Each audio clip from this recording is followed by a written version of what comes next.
बाल्यावस्था एवं उसका विकास विषय में आज हम मानसिक द्वंद्व और तनाव को कम करने का उपाय पढ़ेंगे, यानी अप्रत्यक्ष उपाय, इनडायरेक्ट मेथड। यानी आज हम इनडायरेक्ट मेथड पढ़ेंगे। यानी इनडायरेक्ट मेथड होता क्या है? जिन उपायों को व्यक्ति अचेतन रूप से अपनाता है उन्हें अप्रत्यक्ष उपाय कहते हैं। The measures that a person unconsciously adopts are called indirect measures। तनाव से उत्पन्न दुखद अनुभूतियों से बचने के उपायों को रक्षात्मक उपाय कहते हैं। measures to avoid traumatic feeling resulting from stress are called defensive measures। ये रक्षात्मक प्रक्रियाएं अचेतन मन के द्वारा स्वयं होती हैं। इनका ज्ञान व्यक्ति को नहीं हो पाता है। इनके द्वारा मानसिक द्वंद्व से उत्पन्न मानसिक तनाव कम हो जाता है। These defensive processes are done by the unconscious mind itself। The person does not get to know them। The mental tension caused by mental duality is reduced by them। तो सबसे पहले हम इसमें शोधन पढ़ेंगे, यानी सब्लिमेशन। अप्रत्यक्ष उपाय में सब्लिमेशन शोधन वह मानसिक प्रक्रिया है जिसमें व्यक्ति की अवांछनीय मूल प्रवृत्त्यात्मक शक्ति का संवेगात्मक शक्ति को ऐसे कृत्रिम पक्ष की ओर मोड़ देते हैं जिसे समाज द्वारा मान्यता प्राप्त होती है। यानी refinement is the mental process is which A persons undesirable basic prophetic power or emotional power divert it to an artificial aspect that is recognized by society। जैसे व्यक्ति की काम प्रवृत्ति कला, संगीत आदि की ओर मुड़ जाती है। यानी व्यक्ति में जो काम प्रवृत्ति ज्यादा यानी उथल पुथल के समय होती है, उस समय उनकी कला, संगीत आदि की ओर मुड़ जाती है शोधन के द्वारा। इससे व्यक्ति की मूल प्रवृत्तियों का शोधन हो जाता है। दूसरा है पलायन, यानी विथड्रॉल। व्यक्ति प्राय तनाव उत्पन्न करने वाली परिस्थितियों से अपने को दूर कर लेता है। वे व्यक्ति पलायनवादी होते हैं। यानी जिस चीज से उसे तनाव होता है, ऐसी परिस्थिति वो क्या कर लेते हैं, दूर हो जाते हैं। और उन्हें क्या कहते हैं, हम पलायनवादी कहते हैं। A person would distance himself from stress causing situations। These people are escapists and do not hurt anyone।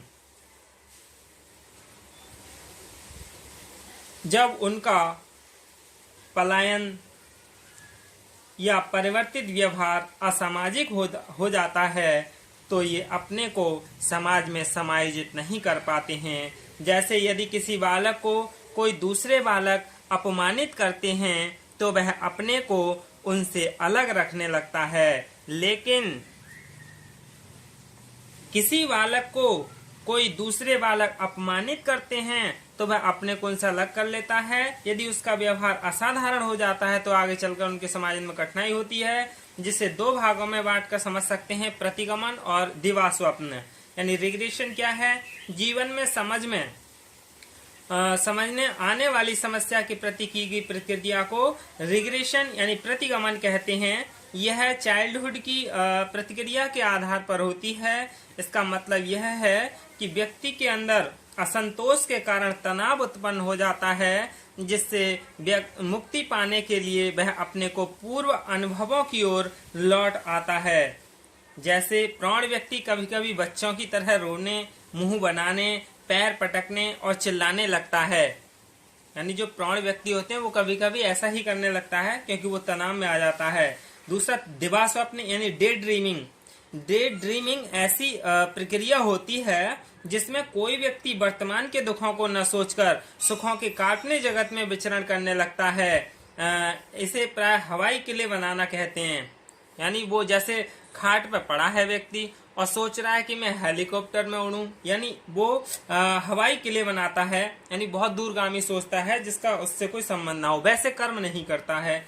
दिवा स्वप्न के द्वारा व्यक्ति अपनी असफलता को सफलता के रूप में देखने की कल्पना करते हैं। इससे उसे कुछ संतोष होता है और उसे मानसिक तनाव में कुछ कमी होती है।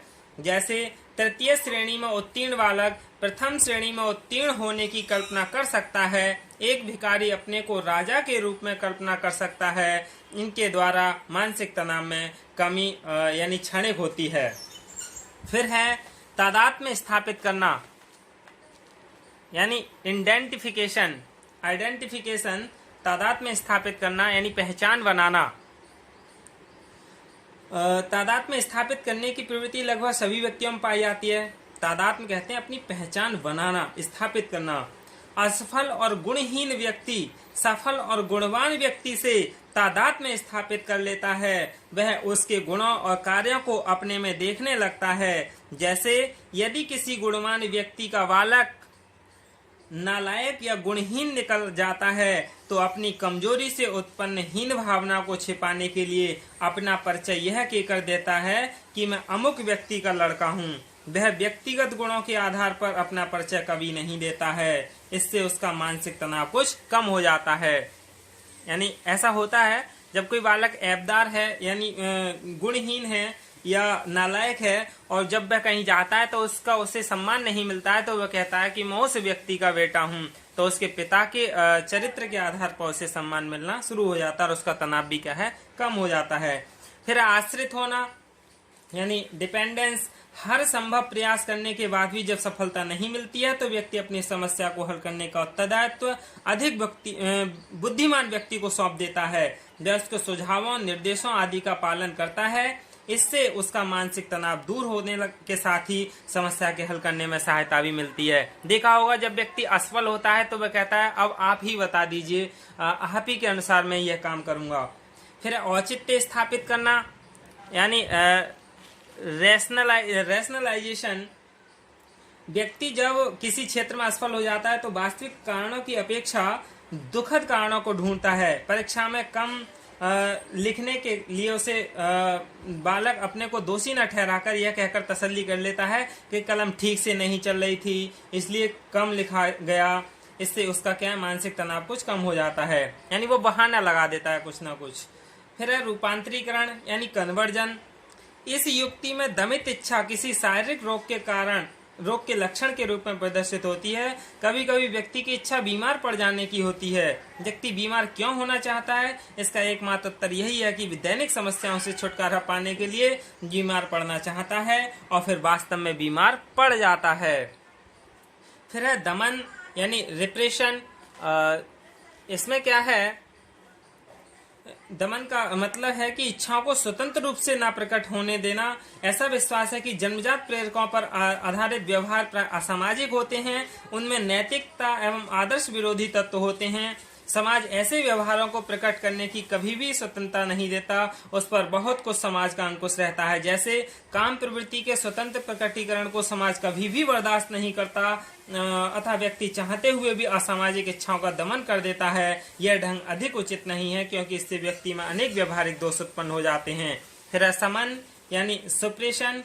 दमन के समान ही समन व्यक्ति का प्रयोग किया जाता है। दमन तथा समन में अंतर यह है कि दमन की स्थिति में कष्टदायक विचार स्वयं ही अचेतन में चले जाते हैं, जबकि समन की स्थिति में कष्टप्रद इच्छा या विचारों को जानबूझकर अचेतन में प्रविष्ट कराया जाता है। फिर है प्रक्षेपण यानी प्रोजेक्शन।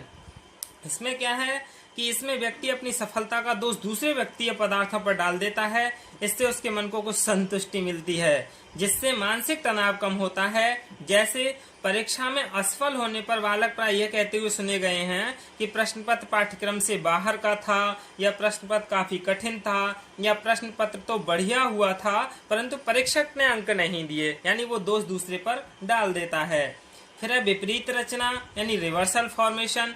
इसका कार्य मानसिक द्वंद्व को दूर करना होता है। यह अचेतन मन की क्रिया है। इसमें व्यक्ति अपने व्यक्तित्व में चेतन रूप से ऐसे व्यवहारों, विचारों, भावनाओं को बना लेता है जो आंशिक रूप से उन इच्छाओं के विपरीत होती है जिनका दमन किया जा चुका है। जैसे व्यक्ति का चेतन में मांस खाने की तीव्र इच्छा हो रही है और उसे छिपाने के लिए नैतिकता का सहारा लेकर मांस खाने के बारे में तीव्र घृणा प्रदर्शित करता है, उसको सबके सामने बुरा बताता है। यानी उसकी तो इच्छा कर रही होती है लेकिन सबके सामने कहता है कि ये बहुत बुरी है, यानी उसके बारे में बुरा कहता है। फिर अस्वीकृति यानी डेनियल। कुछ व्यक्ति दुखद बातों को सुनकर भी ऐसा व्यवहार करते हैं मानो उन्होंने उसे सुना ही न हो। व्यक्ति अपनी बुराई, आलोचना आदि को सुनकर अनसुना कर देते हैं, यानी वो अपने आप को खुश रखने के लिए, तनाव कम करने के लिए इन सभी बातों को अस्वीकृत कर देते हैं। फिर है नकारात्मकता यानी नेगेटिविटी। नकारात्मकता की स्थिति में व्यक्ति उन कार्यों को करता है जिन्हें करने के लिए उसे मना किया जाता है। जैसे बच्चे से फूल तोड़ने के लिए मना किया गया तो वह अवश्य ही फूल तोड़ेगा। ये कार्य तब किए जाते हैं जब मना करने वाले के प्रति मन में किसी प्रकार का विद्रोह हो, यानी जब व्यक्ति किसी से चिढ़ा हुआ होता है और वह उस कार्य के लिए मना करे करने के लिए, तो वह जानबूझकर उस कार्य को करता है, और यदि कार्य करने को कहे तो उस काम को जानबूझकर नहीं करता, यानी वो उसके विपरीत चलता है। तो इस तरह से जो किशोर, प्रौढ़ और बालक हैं वो मानसिक द्वंद्व और तनाव को कम करते हैं। धन्यवाद।